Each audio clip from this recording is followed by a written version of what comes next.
मैं हूँ एक उड़ता रोबो डोरेमॉन। चिंटी, एका दिवसामध्ये एवढं हॉर्लिक्स कोण पितं? अरे मम्मी, ते मोठ्या पॅकेट मध्ये टाकताना कळतच नाही. अगं बाळा, सांभाळून यूज कर, किती महाग येतं. मम्मी, सेविंग्स करायची असेल तर छोट्या छोट्या पॅकेट आण ना. म्हणजे मोठा पॅकेट तसे किती महाग पडतो. बेटा, वस्तू जेव्हा बल्क मध्ये विकत घेतो ना तेव्हा स्वस्त पडते. जेव्हा मोठी होशील ना तेव्हा समजेल. पण मम्मी, हॉर्लिक्सच्या 5 रुपयाच्या पॅकेटात 18 ग्राम्स हॉर्लिक असतं.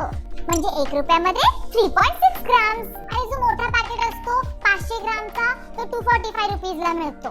म्हणजे 1 रुपयामध्ये 2 ग्राम्स. म्हणजे मोठं पॅकेट तुम्हाला ऑलमोस्ट डबल प्राइसचं मिळतंय. आणि जसं की तुम्ही बघताय, वेस्टेज पण खूप आहे. आज तर तुडवणारच आहे.